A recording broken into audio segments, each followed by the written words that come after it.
And so for the first fight of the night here, we got Erik Silva. He's going to be taking on Muhammad Naimov. And Muhammad Naimov, to me, taking a step back in competition here, but I kind of see it as a positive.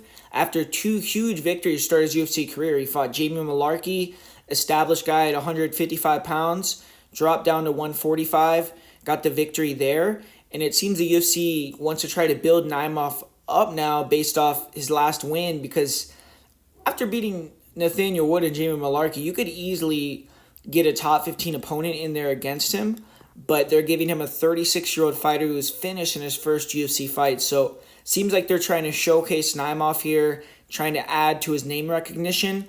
And his opponent, Erik Silva, Venezuelan fighter, he, like many of the other fighters we're going to speak about, has been training at Brazilian Warrior Central for this fight in Puebla, Mexico, so has done a good job with the elevation. One thing for Naimov as well is he trains at Elevation Fight Team, so he's also training at Elevation, so both these guys should be ready for that.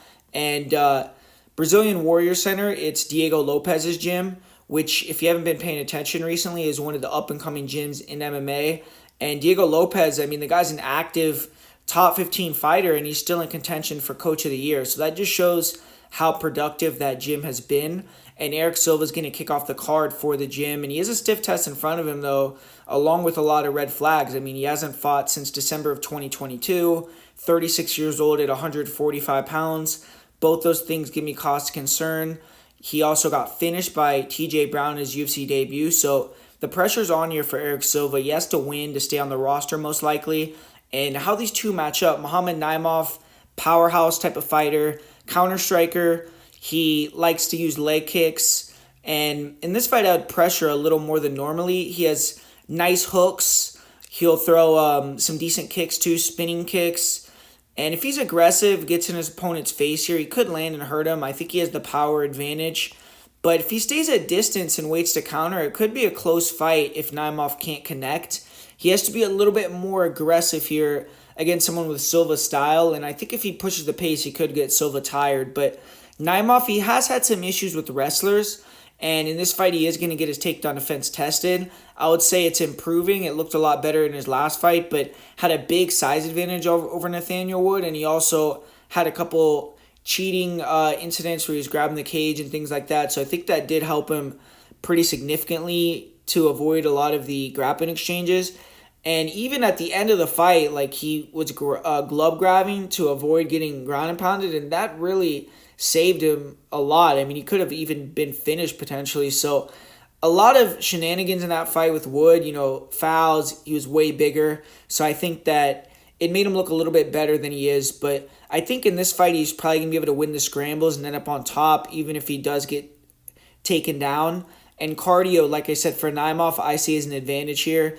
And his opponent, Erik Silva, looking to reclaim a little bit of magic that he's had fighting in Mexico. Obviously, the first fight in the UFC didn't go well, but he fought for Lux Fight League, which is the biggest promotion in Mexico recently, and went 4-0 there, became the champ, and that was where he was before he got signed to the UFC.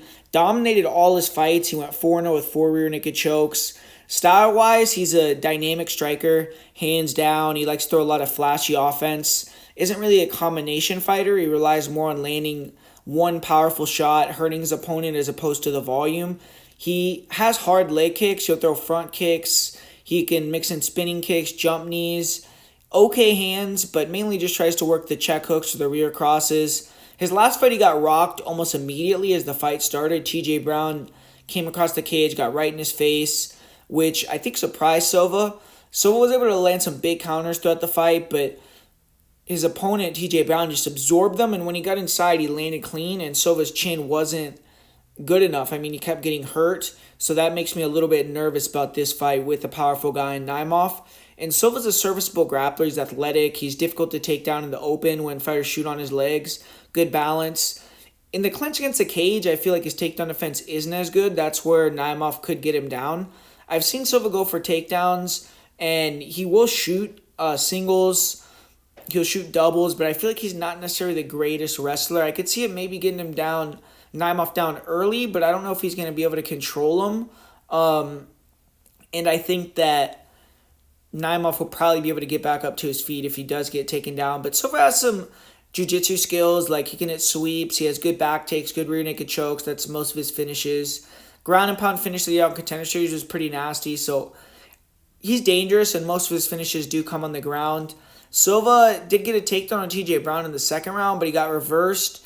And when he was on his back in that fight against Brown, he just didn't have as many answers. He couldn't get back up to his feet. He got controlled for the majority of the fight, the first 2 rounds. And then in the third round, he came out a little desperate, was easily taken down, and then got submitted with an arm triangle. So not a good look in that fight. But 6 of his 9 wins are first-round finishes for Silva. His last 4 wins have been first-round finishes. And the last fight that he had that went past the second round that he actually won was in 2018. So I feel like his cardio is definitely a question mark. He gassed out a little bit in his fight with TJ Brown. He's been finishing the third round twice. And 36 years old, that Mexico City elevation, none of that's going to be helping him. Even though he does have the training camp here in Mexico City, I feel like he could gas out. Naimov should win this fight. I mean, he has the power edge, should have the wrestling edge. He just can't run into a power shot or knee or let Silva get to his back. If he lets Silva get his back, he could drop around. He could even get submitted with the rear naked. And Silva does have some dynamic striking, but Naimov is better overall everywhere. I feel like Silva's dangerous. Kind of a pass fight to me personally with the line. I think the line is kind of crazy at this point. But with all the factors kind of leaning towards a Naimov victory, I think he is more than likely to get the victory and get the job done here. So give me Naimov, and I'll say that he gets the win via second round KO TKO. I do think that second, third round Naimov props aren't terrible because I could see him getting the finish down the stretch here.